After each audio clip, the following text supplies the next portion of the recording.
بسم اللہ الرحمن الرحیم۔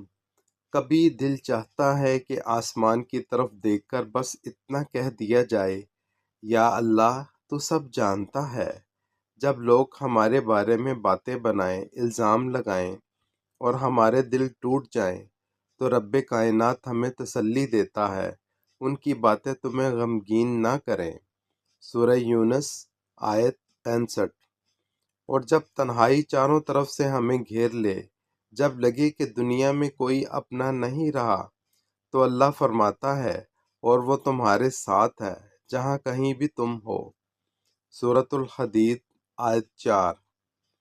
جب تھکن روح تک اتر جائے، جب دل کہے اب ہار مان لوں، تو خود کو یاد دلاؤ یہ زندگی ایک آزمائش ہے، اور آزمائشیں کمزوروں کو نہیں مضبوطوں کو دی جاتی ہیں۔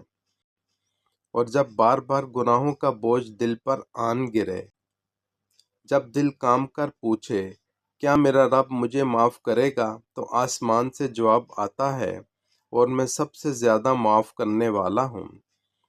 جب کسی کی یاد دل کو توڑ دے، جب رشتے بچھڑ جائیں اور قربتیں فاصلوں میں بدل جائیں، تو جان لو اللہ لوگوں کو تمہاری زندگی سے اس لیے دور کر دیتا ہے کیونکہ اس نے وہ باتیں سنی ہوتی ہیں جو تم نے نہیں سنی ہوتی۔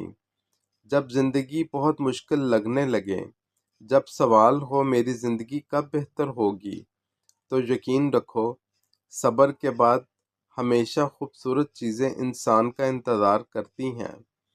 اور اگر لوگ تم پر انگلیاں اٹھائیں، تمہارے ایمان کو ناپیں، تمہیں برا مسلمان سمجھیں، تو اللہ فرماتا ہے وہ چیز نہیں دیکھتے جو میں تم میں دیکھتا ہوں۔ یہی ہے رب سے تعلق، خاموش، گہرا، سچا اور ہمیشہ ساتھ دینے والا۔ اگر آپ کے دل نے بھی کبھی ایسے سوال کیے ہیں، اگر یہ باتیں آپ کے دل کو آواز لگتی ہیں، تو اس چینل کو فالو کریں، ویڈیو کو لائک کریں اور اس پیغام کو دوسروں تک پہنچائیں۔ ہو سکتا ہے آپ کا ایک شیئر کسی ٹوٹے دل کے لیے رب کا جواب بن جائے۔ اللہ ہم سب کا حامی و ناصر ہو، آمین۔